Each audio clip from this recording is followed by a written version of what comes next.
Assalamualaikum warahmatullahi wabarakatuh. Waalaikumsalam warahmatullahi wabarakatuh. Alhamdulillahirabbil alamin. Wahdahu wassalatu wassalamu ala asrofil anbiya'i wal mursalin wa ala alihi wa sahbihi ajma'in. Salam kata. Yang terhormat Bapak Kisanda Midisen. Yang terhormat Bapak Kisanda Midisen, LC MA selaku dosen pengampu mata kuliah lagi di keluar. Qawaid Fiqhiyah. Semoga Allah sehatkan badannya, Allah panjangkan umurnya, dan Allah berikan keberkahan dalam setiap langkah. Kamu lagi kuliah? Hah? Dan semoga dari sini berisik ya tuh. Saya lagi kuliah juga ini. Ayo silakan lanjut. Iya Pak. Dan semoga juga kita diberikan keberkahan ilmu. Amin amin ya robbal alamin. Amin. Dan yang sangat saya banggakan rekan-rekan semuanya. Alhamdulillah. Kami dari kelompok 2 akan mempresentasikan makalah dengan tema Al-yakin la yujalu bisyak. Adapun saya Jarwa Sibuan sebagai moderator dan rekan saya ada Teh Farida, Teh Mailisa, Teh Ira, dan Teh Siti Mutia. Untuk presentasi yang pertama itu akan disampaikan oleh Teh Farida, tapi karena beliau berhalangan ada acara, jadi presentasinya melalui video.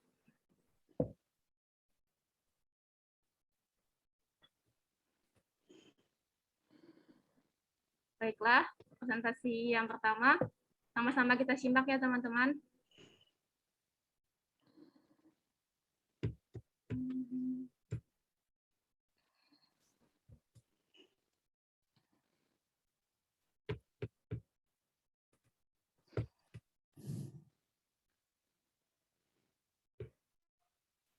Ayo dilanjutkan, silakan ayo. Iya Pak, ini kan presentasinya video ya Pak.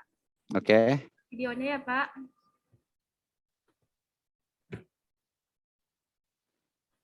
Assalamualaikum warahmatullahi wabarakatuh. Terima kasih Waalaikumsalam sebelumnya kepada Bapak dosen pengampu mata kuliah Qawaid Fiqhiyah, yakni Bapak Kisanda Midisen LC MAHK, yang telah mengizinkan saya untuk berpresentasi walaupun lewat video ini. Dan terima kasih kepada moderator yang telah menayangkan video presentasi saya pada kesempatan kali ini. Langsung saja, di sini saya akan membahas tentang pengertian kaidah al-yaqinu la yuzalu bi al-syak dan dasar hukum tentang kaidah ini. Nah, secara etimologis, al-yakin adalah sesuatu yang menetap atau al-istiqrar, kepercayaan yang pasti, atau al-jazim, teguh, al-sabit, dan sesuai dengan kenyataan al-muttabiq al-waqi. Lalu, apa itu al-syak? Al-syak adalah keraguan antara dua masalah atau peristiwa yang berlawanan tanpa menggugurkan salah satunya. Lalu, secara terminologis, al-yakin adalah sesuatu yang menjadi tetap, baik berdasarkan penganalisaan maupun dalil. Sedangkan al-syak adalah sesuatu yang tidak menentu antara ada dan tiadanya. Dan dalam ketidaktentuan itu sama antara batas kebenaran dan kesalahan tanpa dapat dimenangkan salah satunya.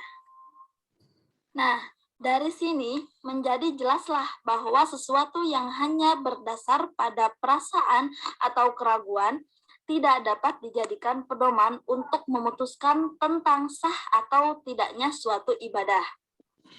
Di dalam kitab-kitab fikih banyak dibicarakan tentang hal yang berhubungan dengan keyakinan dan keraguan.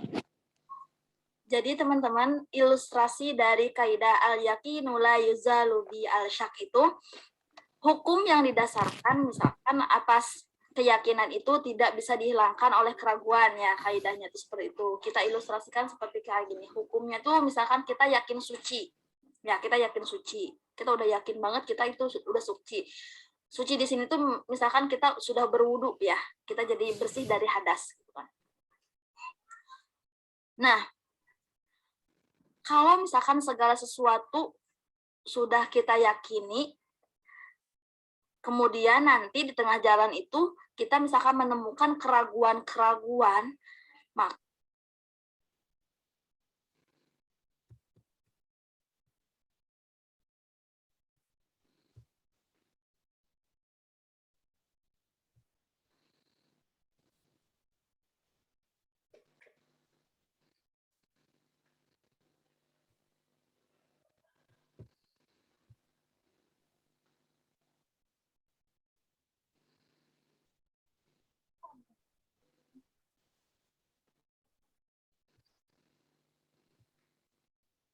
dan itu kita buang gitu. Tidak bisa menghilangkan status yakin yang ada.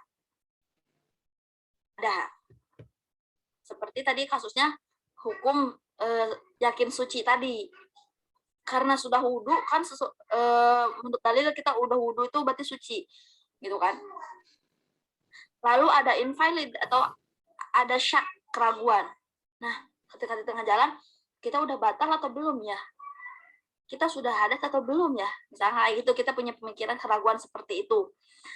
Maka kalau di awalnya kita sudah yakin berwudu atau suci, ya keraguan batal atau tidaknya, hadas atau tidaknya, itu tidak berpengaruh gitu. Karena keraguan itu tidak bisa menghilangkan status suci tadi gitu. Tetap aja gitu. Kalau kita misalkan tadinya udah yakin, tidak bisa, status keraguannya itu tidak bisa dipengaruhi, tidak berpengaruh gitu kan. Nah, seperti di dalam hadis rawahu Muslim, idza wajada ahadukum fi batnihi syai'a. Ketika salah seorang dari kalian menemukan sesuatu di perutnya, maksudnya tuh perutnya tuh sakit misalkan ya. Terus fa'ashkala alaihi akhraja minhu syai'un amla. Kemudian ia janggal atau ragu keluar sesuatu atau tidak ya tadi tuh misalkan gitu tuh. Maksudnya kentut, mungkinnya kita kan misalkan sakit perut ya. Oh tadi kita kentut nggak ya misalkan kita tuh. Nah, kita kan janggal kan menemukan keraguan itu gitu kan.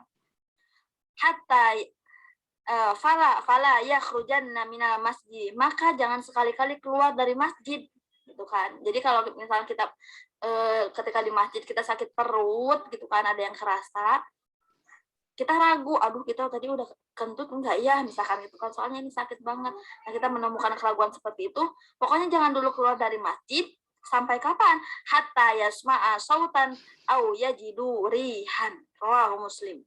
Sampai ia mendengarkan suara kentut. Jadi ketika pokoknya kalau kita jangan dulu keluar kalau kita misalkan belum mendengar kentut kita sendiri misalkan ya. Suara kentut atau tercium baunya, kita belum nyium bau kentut kita tuh misalkan. Jadi jangan dulu keluar gitu.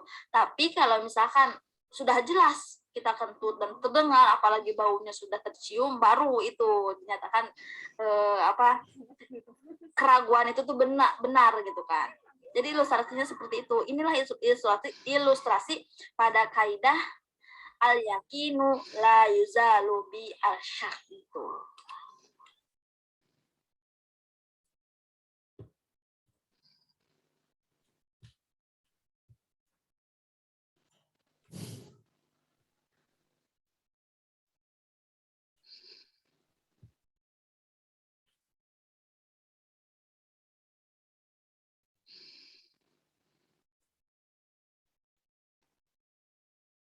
Lalu pembahasan selanjutnya yakni dasar hukum kaidah al-yakinu la yuzalu bi al-syak.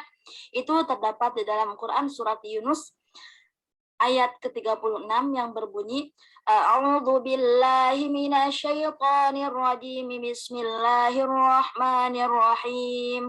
Wa ma yattabi'u aktsaruhum illa dhanna. Inna dhanna la yughni minal haqqi syai'a. Innallaha alimun bima yaf'alun. Shadaqallahul adzim. Yang artinya, dan kebanyakan mereka tidak mengikuti kecuali persangkaan saja. Sesungguhnya persangkaan itu tidak sedikit pun berguna untuk mencapai kebenaran. Sesungguhnya Allah Maha mengetahui apa yang kalian kerjakan.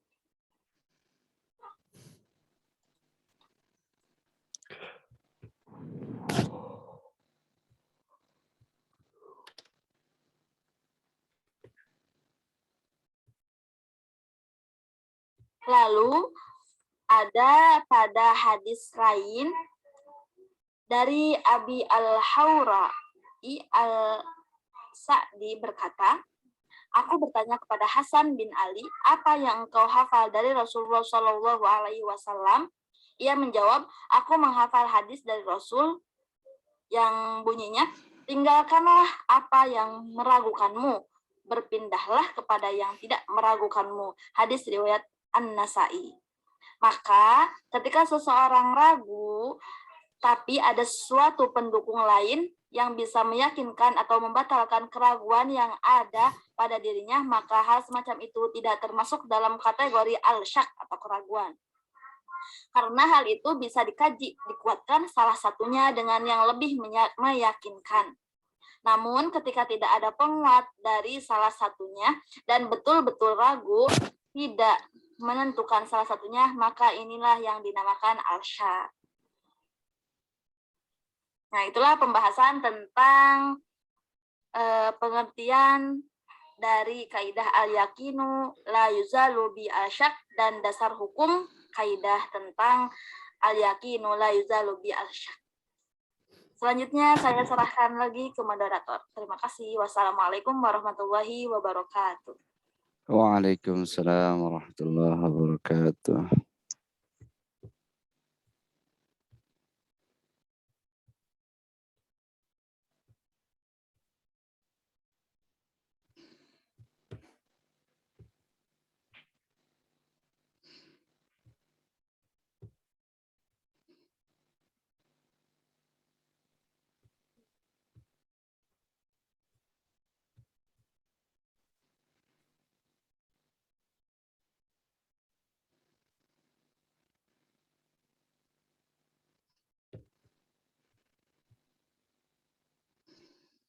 Baiklah, terima kasih kepada Dekarida yang tadi sudah memaparkan mengenai pengertian dan dasar hukum al-yakin la yujal bi al-syak.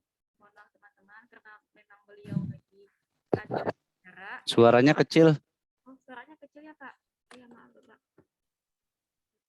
Ya, terima kasih kepada Dekarida yang telah memaparkan materi. Suaranya masih kecil itu, Jahro. Masih kecil ya, Pak? Ya.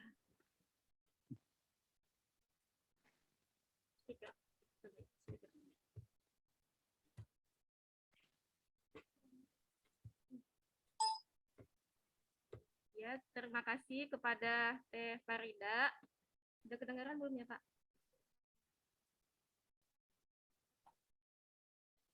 Ya, terima kasih kepada Teh Farida yang telah memaparkan pengertian dan dasar hukum al-yakin la yujalu bi al-syak. Seperti yang tadi sudah dijelaskan ya, dasar hukumnya itu ada di surah Yunus ayat 36.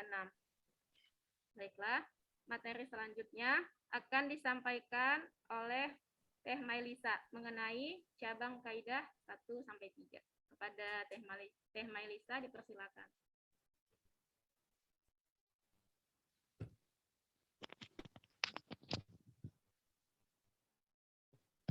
Baik, Assalamualaikum warahmatullahi wabarakatuh. Waalaikumsalam warahmatullahi wabarakatuh.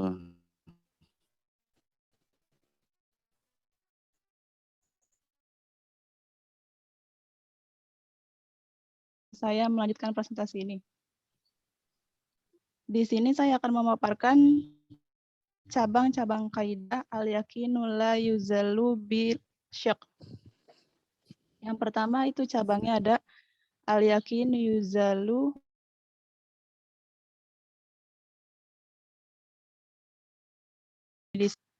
contohnya si A berhutang kepada si B, tetapi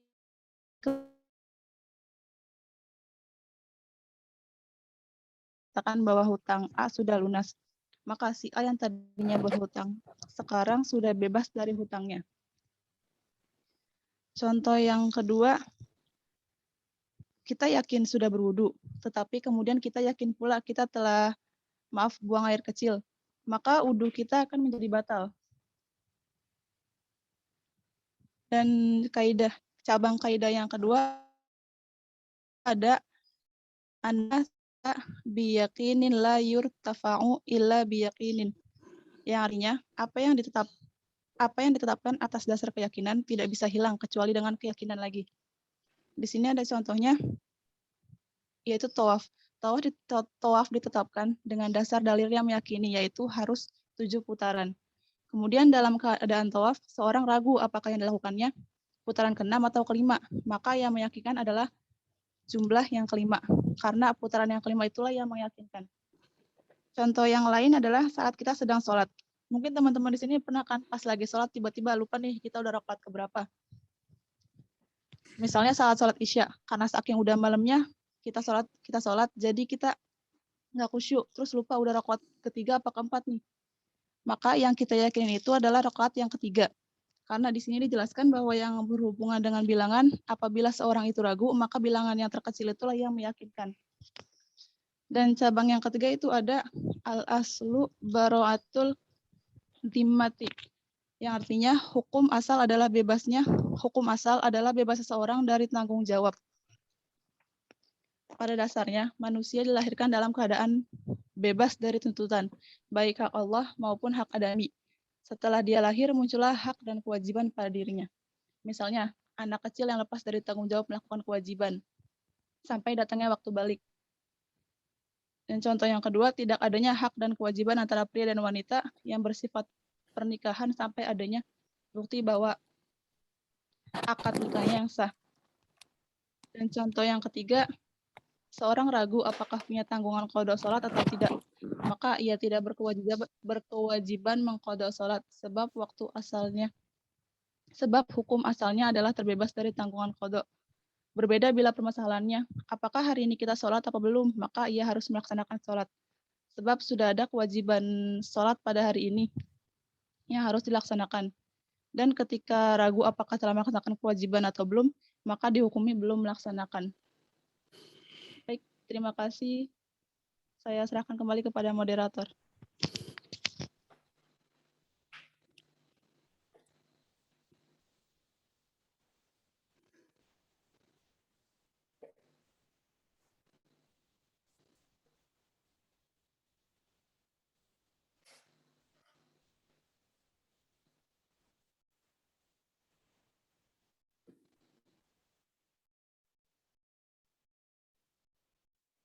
Baiklah, terima kasih kepada Mbak Mailisa yang telah memaparkan materi. Untuk selanjutnya, cabang kaidah yang keempat sampai ke-6 akan dijelaskan oleh Ida kepada Baik, terima kasih pada moderator dan Bapak Kisanda Midisen yang selaku dosen pengampu mata kuliah Qawaid Fikih. Terima kasih sudah menyempatkan waktunya. Oke, saya akan melanjutkan cabang kaidah yang keempat, yaitu al-aslu baqa'u makana ala makana malam yakun ma yughayyiruhu, yang artinya hukum asal itu tetap dalam keadaan tersebut selama tidak ada hal lain yang mengubahnya. Dalam kasus-kasus di atas, unsur yang mengubah keadaan itu adalah balik dewasa bagi anak kecil, akad nikah bagi pria dan wanita, dan hadis-hadis yang melarang makan dan minum yang haram. Nah, ada contoh dalam kasus munakahat, misalnya, seorang suami lama meninggalkan istrinya dan tidak diketahui kemana perginya. Nah, maka si istri itu tidak boleh menikah dengan laki-laki lain, karena dipandang bahwa hukum yang berlaku adalah wanita yang masih terikat tali pernikahan. Sebab ketika suaminya pergi tidak menjatuhkan kata talak kepada istrinya. Namun ada juga bisa terjadi perubahan jika ada unsur-unsur yang mengubahnya. Misalkan suaminya itu ada kabar telah meninggal. Nah, manusia bebas dari tanggung jawab karena datangnya kematian. Kewajiban-kewajiban suami istri hilang lagi karena ada perceraian. Dan yang kelima, cabang kaidah yang kelima yaitu al-aslul adam, hukum asal adalah ketiadaan. Misalnya, seseorang mengaku telah berutang kepada orang lain berdasarkan atas pengakuannya atau adanya data otentik.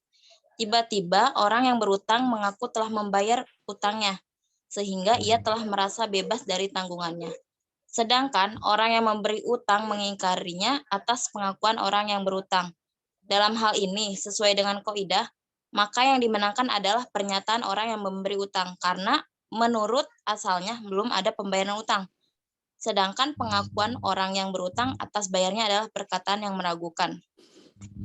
Nah, jika seseorang yang menjalankan modal orang lain atau mudharabah mengatakan kepada pemilik modal bahwa ia tidak memperoleh keuntungan, maka perkataannya itu dibenarkan.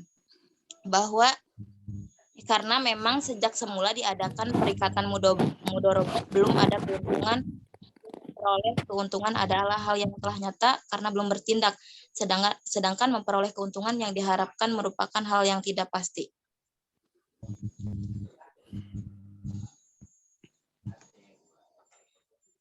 Lebih jelasnya lagi dengan kaidah al-aslu fi sifatil arodotil adam. Hukum yang artinya hukum asal pada sifat-sifat yang datang kemudian adalah tidak ada. Seperti contoh di sini, apabila terjadi persengketaan antara penjual dan pembeli tentang cacat barang yang dijual belikan, maka yang dianggap adalah perkataan si penjual karena pada asalnya cacat itu tidak ada. Ada pula ulama yang menyatakan karena hukum asalnya adalah akad jual beli telah terjadi, sudah tentu ada kekecualian, yaitu apabila si pembeli bisa memberikan bukti yang meyakinkan bahwa cacat barang itu telah ada ketika barang tersebut masih ada di tangan penjual. Nah, jadi di sini ada persengketaan antara penjual dan pembeli. Penjualnya awalnya tidak melihat ada cacat di barang itu, dan si pembeli pun belum ngeh gitu ya pas belinya itu. Nah, ketika mungkin sudah di rumah baru melihat. Nah, di situ tapi si pembeli tidak bisa memberikan bukti yang meyakinkan bahwa cacat barang itu telah ada ketika barang tersebut di tangan penjual, maka itu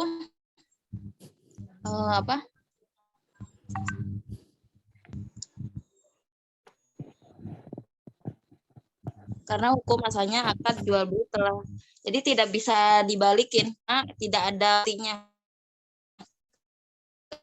ketika cacat itu. Dan yang keenam, cabang kaidah yang keenam yaitu al-hadisi ila akrobi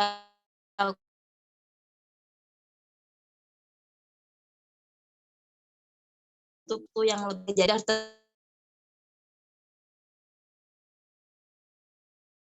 substansinya sama tetapi ungkapannya berbeda, yaitu al-aslu fi kulli hadisin takdiruhu bi akrobi zamanihi.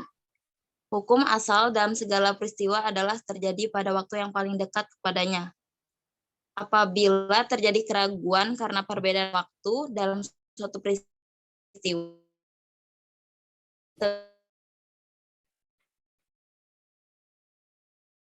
itu terjadi, kecuali ada bukti lain yang meyakinkan bahwa peristiwa tersebut terjadi pada waktu yang lebih jauh. Contoh, seorang wanita yang sedang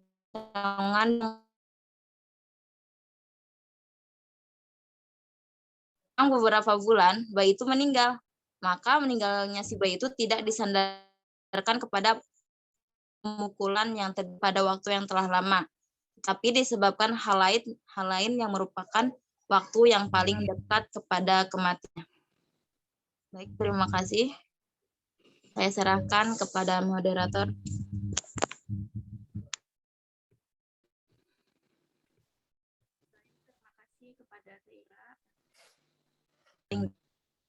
Selanjutnya cabang kaidah 7 sampai 9 dijelaskan oleh saya sendiri.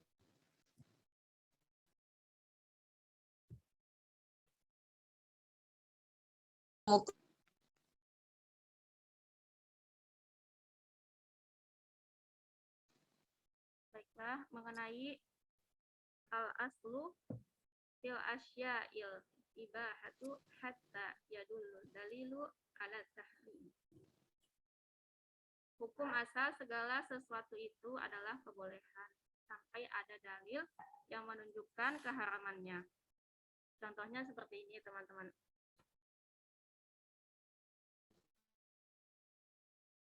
Apabila ada binatang yang belum ada dalil yang tegas tentang keharamannya, maka hukumnya boleh dimakan.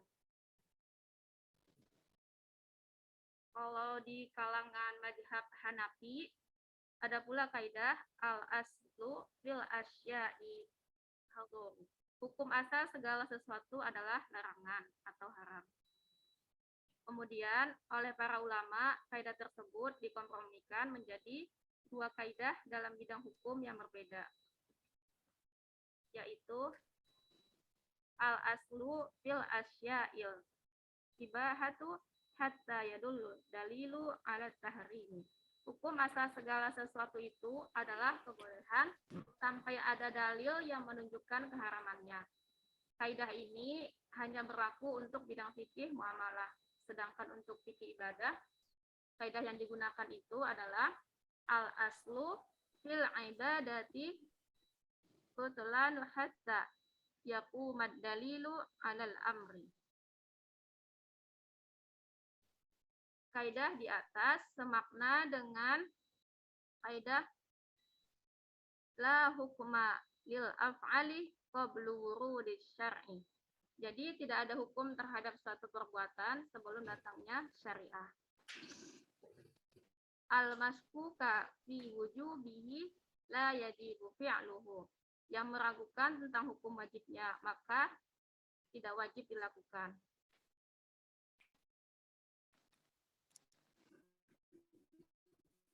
Untuk selanjutnya, al-aslu fil kalami haqiqatu.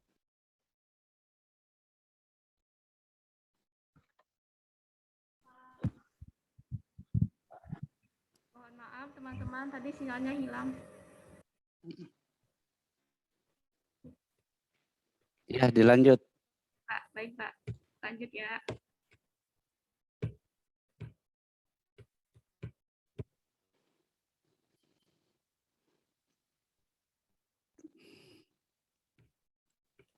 Selanjutnya adalah kaidah yang ke-8.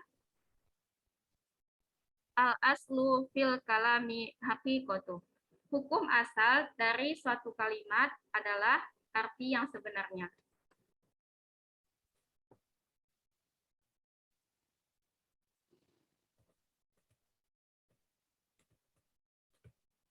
Contohnya seperti ini. Apabila seseorang berkata, saya mau mewakafkan harta saya pada anak Kiai Ahmad. Maka anak dalam kalimat tersebut adalah anak yang sesungguhnya, bukan anak pungut dan bukan pula cucu. Jadi beneran anak kandung kalau yang dimaksud di dalam kaidah ini. Demikian pula kata-kata hibah, jual beli, sewa menyewa, gadai, dan lain-lainnya di dalam akad. Jadi diartikan dalam arti kata yang sebenarnya. Kayak tadi ya, kita sudah berniat nih misalnya mewakafkan harta kita, misalnya Teh Ira berniat mewakafkan hartanya kepada Teh Mai. Nah, kepada anaknya Teh Mai. Nah, berarti anak yang dimaksud di sini itu adalah anak kandung dari Teh Mai. Seperti itu.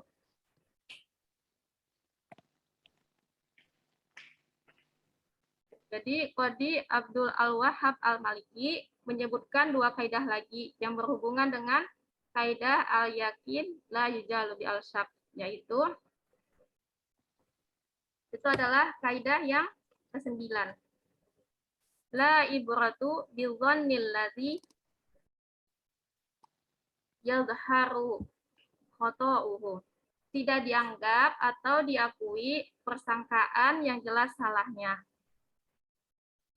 Contohnya, apabila seorang debitor telah membayar utangnya kepada kreditor, kemudian wakil debitornya itu atau penanggung jawabnya membayar lagi utang debitor atas sangkaan bahwa utang belum dibayar oleh debitor. Maka wakil debitor atau penanggung jawabnya berhak meminta dikembalikan uang yang dibayarkannya karena pembayarannya dilakukan atas dasar persangkaan. Yang jelas salahnya, yaitu menyangka bahwa utang belum dibayar oleh debitor. Untuk selanjutnya, materinya akan disampaikan oleh Teh Siti Mutiah mengenai kaidah yang ke-10 sampai ke-11. Kepada Teh Mutiah, persilakan.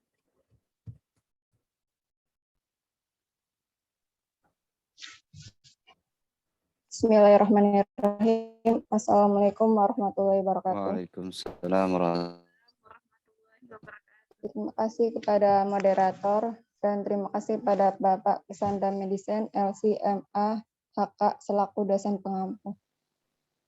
Selanjutnya di sini saya akan menjelaskan tentang cabang yang ke-10. La ibrata litawahum, yang artinya tidak diakui adanya waham atau kira-kira. Bedanya zan dan waham adalah di dalam zan yang salah itu prasangkanya, sedangkan dalam waham yang salah itu zatnya. Zan ini prasangka atau dugaan yang, sedangkan waham ini prasangka yang lemah atau dugaan yang lemah.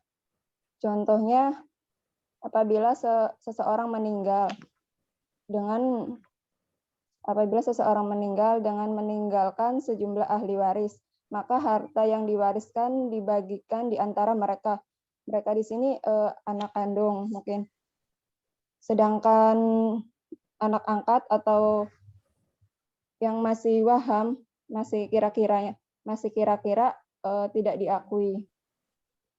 Terus yang cabang yang ke-10, mata beta bisa mani, masa beta bisa mani yuh kamu babakoi malam yakud dalilu ala khilafihi. Kaidah ini semakna dengan kaidah nomor 4. Contohnya, seseorang yang pergi jauh, tidak ada kabar beritanya, maka orang tersebut tetap dianggap hidup sampai ada bukti yang meyakinkan bahwa telah meninggal. Dalam hal ini, yang meyakinkan bahwa waktu pergi di dalam keadaan hidup, pun dia masih dianggap hidup. Oleh karena itu, harta warisan tidak kepada istri yang ditinggalkan masih tetap dianggap sebagai istrinya, hanya masih berhak terhadap nafkah dan hak-hak yang lainnya sebagai seorang istri. Itu saja yang bisa saya sampaikan. Selanjutnya saya kembalikan kepada moderator.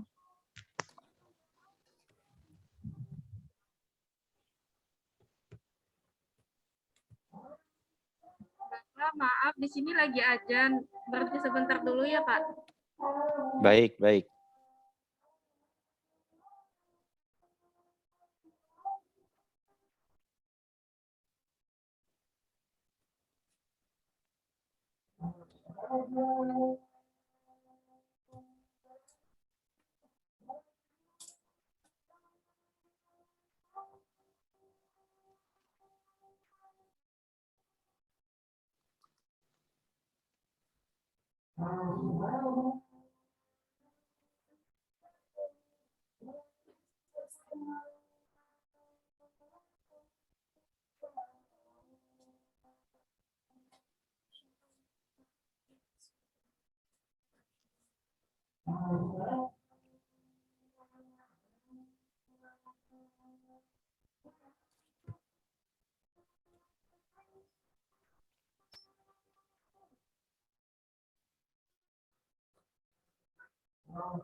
Baiklah, kita lanjut ya. Adapun simpulan, terima kasih tadi kepada Teh Siti Mutia yang telah memaparkan kaidah 10-11. Selanjutnya adalah simpulan. Nah, seperti yang tadi sudah dijelaskan oleh teman kita tadi, salah satunya adalah yang sering kayak buat kita ragu-ragu ya. Misalnya nih sholat isya kan 4 rakaat, tapi terkadang ketika kita sholat ini udah 3 atau 4 ya, 3 atau 4 ya gitu. Nah, dalam hitungannya itu kita ambil yang paling kecil seperti yang dijelaskan oleh Teh Nai, kita ambil yang 3 rakaat. Kayak gitu kalau misalnya kita ragu. Nah, adapun simpulan dari makalah al-yakin la yujalu bi al-syak adalah ketika seseorang ragu, tapi ada suatu pendukung lain yang bisa meyakinkan atau membatalkan keraguan yang ada pada dirinya, maka hal semacam itu tidak termasuk dalam kategori al-syak, karena hal itu bisa dikaji atau dikuatkan salah satunya dengan yang lebih meyakinkan. Namun, ketika tidak ada penguat dari salah satunya dan betul-betul ragu, tidak bisa menentukan salah satunya, maka inilah yang dinamakan al-syak. Nah, keyakinan dan keraguan merupakan dua hal yang berbeda. Tentunya sangat berbeda ya teman-teman. Yang namanya keyakinan dan keraguan. Cuman gini, dasarnya keyakinan dan keraguan akan bervariasi tergantung lemah kuatnya tarikan yang satu dengan yang lain. Kalau misalnya ya kita udah yakin terhadap sesuatu, yakin tuh dari hati kita, maka hal itulah yang berlaku, kecuali memang ada dalil atau bukti yang lain yang lebih kuat atau meyakinkan, sehingga dapat membatalkan keyakinan kita itu. Karena sesuai dengan maknanya, yakin itu adalah kemantapan hati atas sesuatu.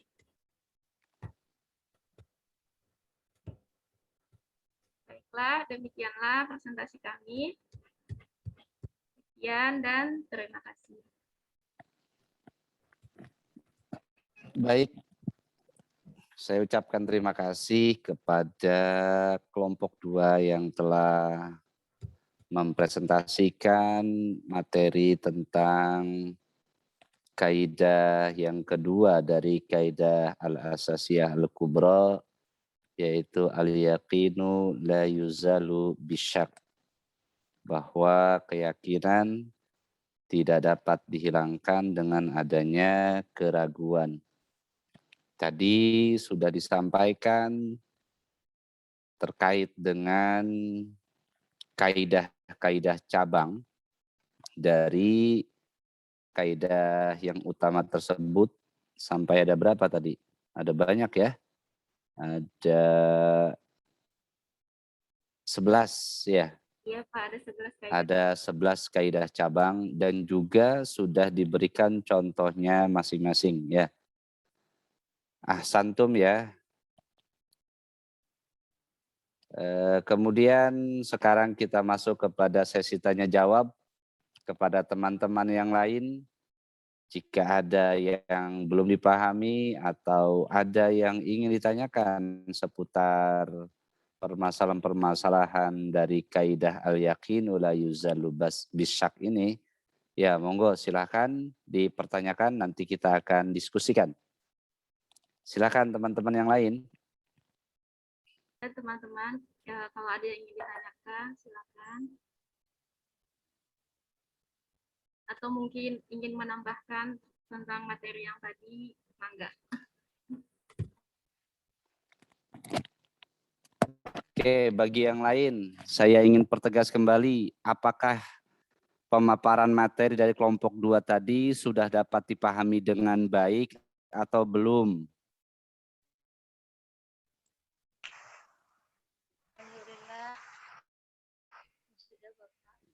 Halo, nggak ada yang...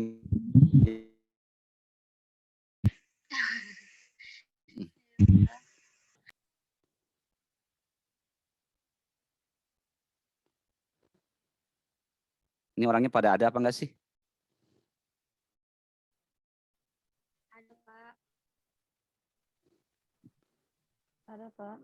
Yang laki-laki mana nih? Andi, Kevin.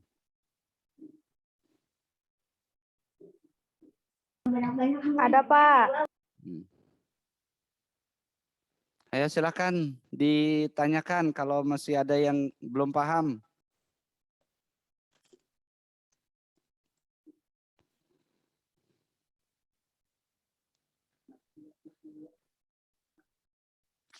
Pada malu-malu nih.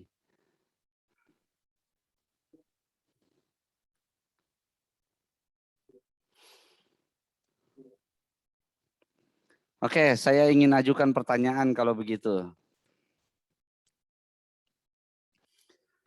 Ya, terkait dengan kaidah al-yaqinu la yuzalu bisyak. Ya. Jika seorang yang berpuasa, dia makan, ya, dia makan, kemudian dia merasa ragu apakah masih batas waktu sahur ataukah sebenarnya sudah terbit fajar. Nah, itu yang pertama. Ya, dia makan sahur, dia mengira masih waktu sahur, tapi kemudian ternyata dia ragu apakah memang masih waktu sahur ataukah sudah terbit fajar. Itu yang pertama. Yang kedua, dia memiliki hutang, ya, memiliki hutang, lalu kemudian pernah ada ungkapan ataupun pernyataan dari si piutang bahwa hutangnya dibebaskan. Maka manakah yang dijadikan sebagai patokan untuk berhukum? Apakah dia tetap masih dalam keadaan berhutang ataukah dia terbebaskan hutangnya? Ketika terjadi perselisihan antara piutang dengan orang yang berhutang. Jadi waktu dua hutang lalu kemudian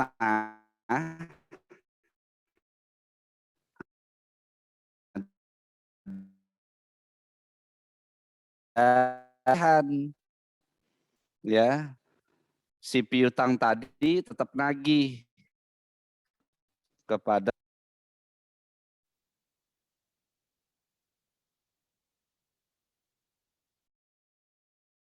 pikirnya itu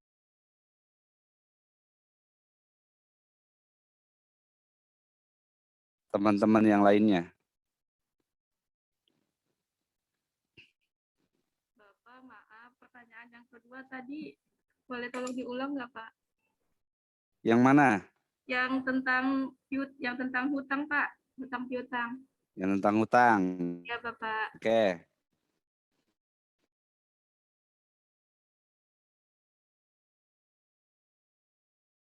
Si B orang yang berhutang sebesar 1 juta rupiah.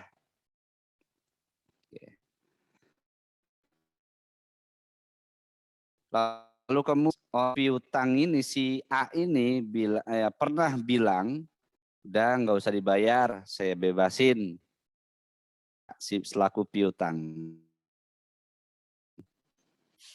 Akhirnya ya karena si A ngomong kayak begitu, si B kan ya sudah bebas dari hutang. Tapi ternyata setelah beberapa bulan kemudian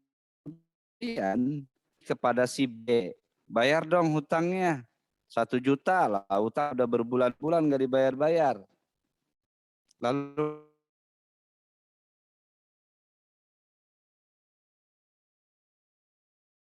tangan bebaskan, kok sekarang lagi? Nah itu berarti kan terjadi perselisihan tuh antara si A dengan si B. Maka yang dijadikan patokan ini yang mana? Yang dijadikan patokan apakah tetap si B ini memiliki hutang dan harus bayar hutangnya, ataukah perkataan si A yang dulu pernah ngomong nggak usah dibayar atau diikhlaskan. Nah, seperti itu. Cukup jelas apa yang saya maksud? Ya, insya Allah jelas, Pak. Oke. Ayo, monggo silahkan. Baik, terima kasih, Bapak. Bapak, saya Ya. mau soal yang pertanyaan nomor 1 tentang puasa.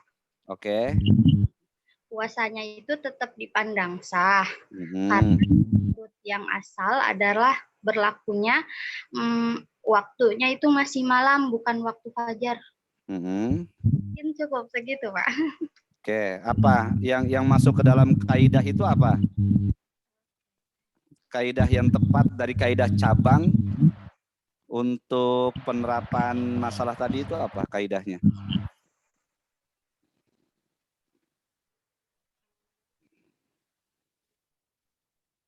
Kurang tahu. Yang di nomor berapanya gitu ya, Pak? Iya, kaidah cabangnya itu penerapannya pada kaidah yang keberapa?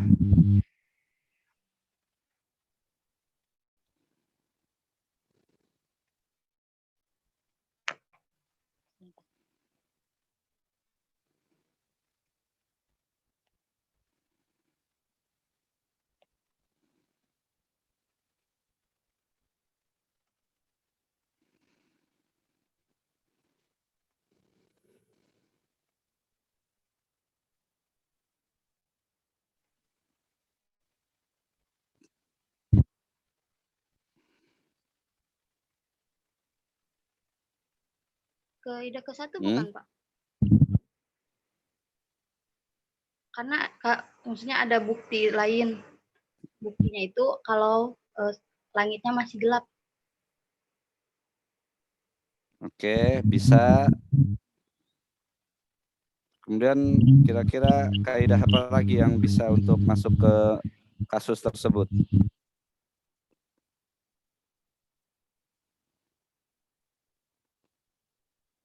Karena kaidah kedua. Ya, kaidah 1 dan kaidah kedua itu bisa diterapkan pada kasus terkait dengan orang yang makan sahur dan dia merasa ragu apakah telah terbit fajar atau belum. Maka kaidah pertama dan kaidah kedua bisa diterapkan di situ dan status hukum berpuasanya itu tetap dianggap sah. Ya. Karena pada dasarnya ketika dia sahur, dia merasa yakin kalau itu masih waktu sahur. Iya. Oke. Lalu kemudian gimana dengan masalah yang kedua tadi, kasusnya? Siapa yang mau menjawab? Silakan.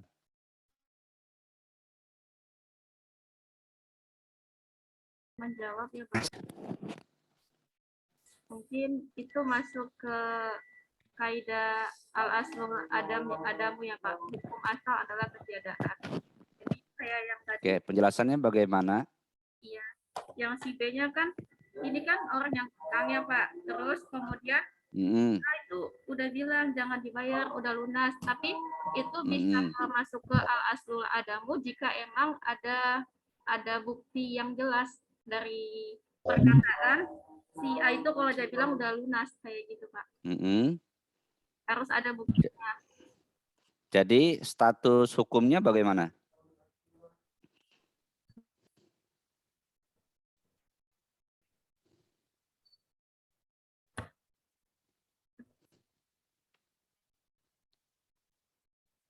Status hukumnya?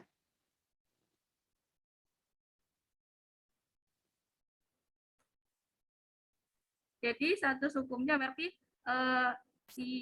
si B itu emang udah nggak ada utang lagi kalau emang ada bukti dari perkataan si A itu, kalau si A itu udah bilang udah nggak usah bayar gitu, udah lunas berarti utangnya.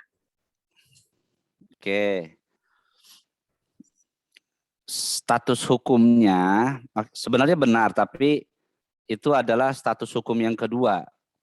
Jadi status hukum yang pertama adalah tetap adanya hutang piutang. Ya. Status hukumnya tetap adanya hutang piutang karena memang itulah yang ada. Karena memang sama-sama meyakini ke antara si A dengan si B itu ada hutang piutang. Adapun perkataan si piutang bahwa dia telah membebaskan hutang itu, maka itu harus ada bayinah, harus ada bukti yang menunjukkan bahwa memang si A, si piutang ini pernah membebaskan. Entah itu dalam bentuk surat, tulisan, entah itu dalam bentuk saksi dan lain sebagainya yang menunjukkan bahwa hutang itu telah dibebaskan. Jadi ketika tidak ada bukti dari perkataan si piutang itu, maka status hukumnya tetap adanya hutang dan harus dibayar oleh si B, oleh orang yang berhutang.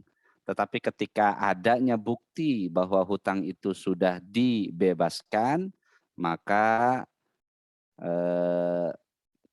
bebaslah hutang dan tidak berkewajiban untuk menggantinya. Ya, kaidah yang bisa diterapkan di sana adalah terkait dengan kaidah al-aslu al-adam. Jadi ucapan si piutang yang tadi membebaskan hutang itu dianggap nggak ada. Ya, karena apa? Ya karena memang tidak ada buktinya.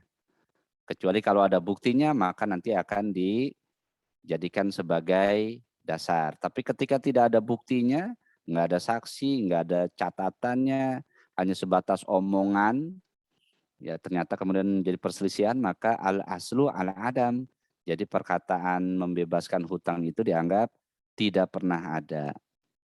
Oke. Yaitu contoh-contoh kasus ya dalam kehidupan kita, karena memang fikih ini menjadi jawaban daripada kasus-kasus ataupun keadaan-keadaan yang dialami oleh manusia dalam kehidupan ini. Ya. Oke, baik teman-teman. Ada lagi nggak yang ditanyakan? Ini tadi saya sudah memberikan stimulan berupa studi kasus. Ya, silakan teman-teman yang lain untuk bertanya. Silakan kepada teman-teman. Kalau misalkan kita dalam ayam, apakah ayam itu disembelih atau tidak, itu gimana ya Pak? Ini kok kresek-kresek gini? Maaf Mbak, boleh diulang? Kalau misalkan kita ragu dalam membeli ayam, apakah ayam itu disembelih atas nama Allah atau tidak gitu? Itu hukumnya. Oke, siapa yang mau jawab? Silakan. Ayo, siapa yang mau jawab? Silakan teman-teman, mungkin ada yang ingin menjawab.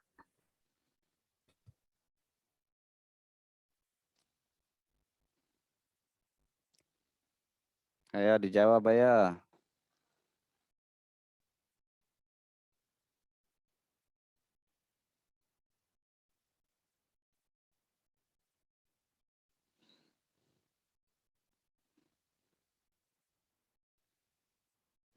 Saya kira Mbak Mai atau mungkin saya Siti Mutia mau jawab.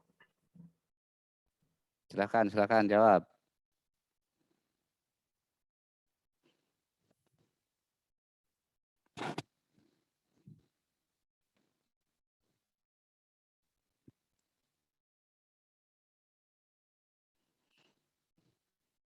Atau mungkin kelompok 1, silakan. Ada ya.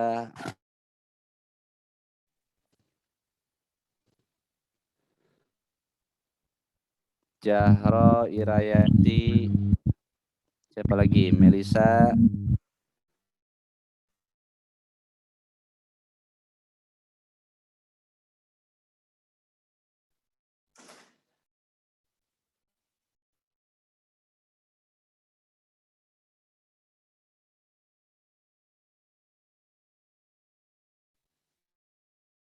Izin jawab, nanti kalau misalnya salah tolong diluruskan ya Pak. Iya, nggak bakal diomelin ini, tenang aja.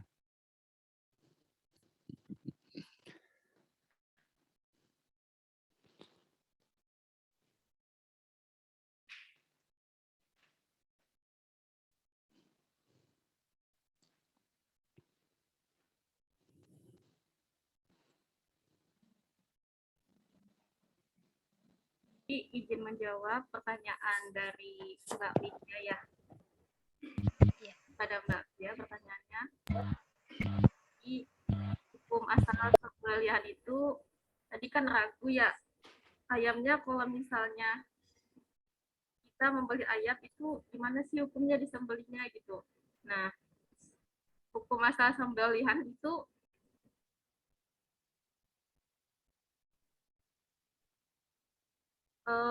adalah haram, sehingga kalau misalnya ada suatu sembelihan itu diragukan ya, ini memenuhi syarat nggak ya sembelihannya, maka hukumnya adalah haram mengkonsumsinya. Terus ada penjelasan lagi, kalau misalnya muncul ya keraguan kayak gitu, maka satu sembelihan itu tidak halal karena hukum asal sembelihan adalah haram. Tidak ada yang mesti ketentuan ini. Ini sah sahih Muslim.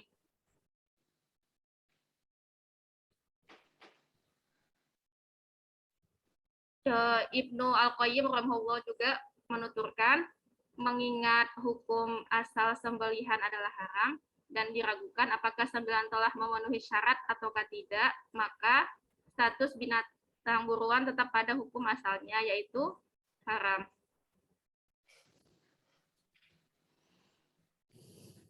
Jadi segala sesuatu yang asalnya haram dikonsumsi seperti anggota tubuh dan daging hewan, maka tidaklah halal dikonsumsi kecuali, nah ini ada kecualinya, kecuali kehalalannya telah diyakini dengan penyembelihan dan akad yang tepat. Jadi kalau misalnya kita ragu karena ada sebab yang lain gitu ya, maka statusnya kembali pada ke hukum asal. Itu yang berlaku. Kayak gitu, Mbak. Mungkin Bapak boleh menambahkan, Pak.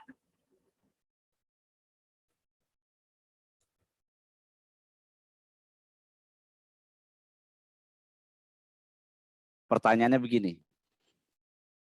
Arah pertanyaannya adalah ketika kita mau beli chicken, ya.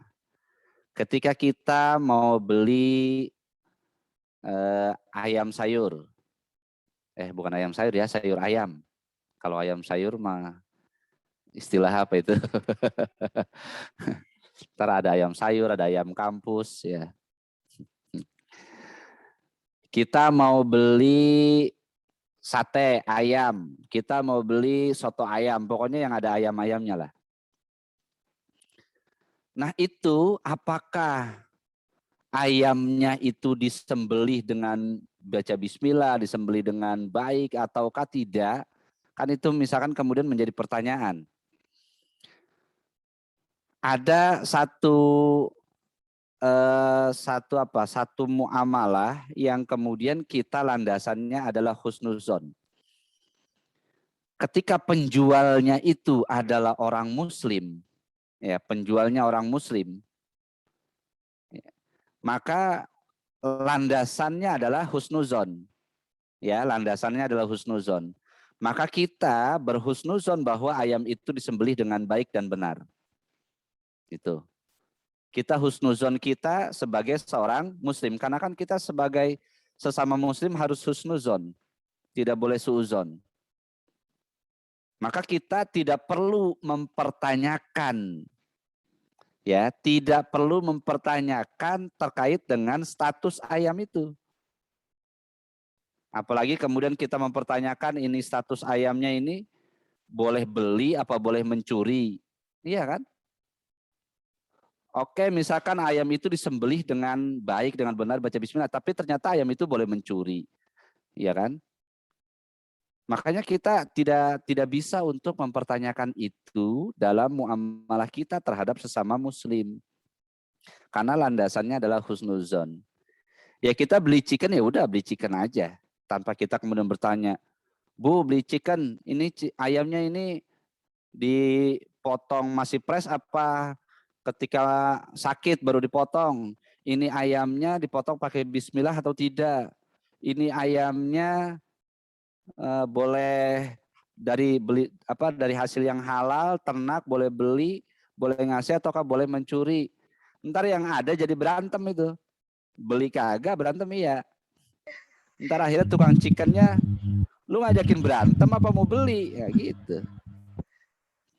Ya makanya dalam sebuah ayat Al-Quran dikatakan, la tas'alu an asya'a intub dalakum taksukum.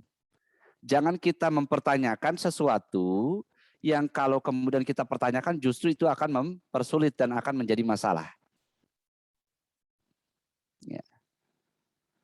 Maka ya udah kita husnuzon kepada sesama muslim bahwa ayam itu halal. Tuh. Berbeda ceritanya jika memang ayam itu dijual oleh orang non muslim. Ya. Nah, itu harus suuzon itu. Gitu ya, harus suuzon. Jika ayam itu dijualnya oleh orang fasik, ya. Ayam itu dijualnya oleh orang ahli maksiat. Nah, itu boleh kita suuzon karena memang ada sumber yang meragukan. Tuh. Makanya kita jangan beli ke dia kalau kita meragukan. Kalau kita merasa ragu, tidak tenang, wah ini pengen makan ayam tapi yang jualnya orangnya fasik, yang menjual orangnya non muslim, ya kita ragu, ya jangan beli. Gitu. Ya, kalau kita ragu. Makanya tadi di sebuah hadis dikatakan, ya, tinggalkanlah keraguan, ya, dakma yuribuk ilama la yuribuk, ya. Tinggalkanlah apa yang meragukan kepada apa yang tidak meragukan. Jadi di mana tenangnya hati kita ya udah. Tapi kalau kita merasa ragu ya jangan gitu. Makanya dalam sebuah hadis juga dikatakan istabti kolbak, minta fatwa, minta petunjuklah oleh hati kamu. Kalau hati kamu merasa ragu, merasa tidak nyaman ya jangan. Tapi kalau kamu merasa yakin, nyaman ya silahkan gitu. Nah jadi status seperti itu ya. Jadi kita kalau dengan sesama muslim kita landasannya adalah husnuzon. Maka kita berhusnuzon bahwa ayam yang dijualnya itu dipotong atau disembelih dengan cara yang halal dengan baca bismillah, ya maka kita tidak menjadi pertanggungjawaban kita kelak nanti, ya. Kecuali kalau kita ini termasuk orang-orang yang bergelut di bidang thariqah ataupun tasawuf, ya, yang mana memang sangat hati-hati ataupun secara ekstrim terkait dengan apa yang masuk ke dalam mulut, ke dalam anggota tubuh kita. Makanan kita, minuman kita itu harus betul-betul halal, ya, harus jauh dari kata haram, apalagi harus jauh dari kata syubhat, apalagi kata-kata haram. Bahkan kalau orang tasawuf, orang sufi itu, thariqah itu, ya dalam hal makan pun mereka sangat sedikit sekali gitu.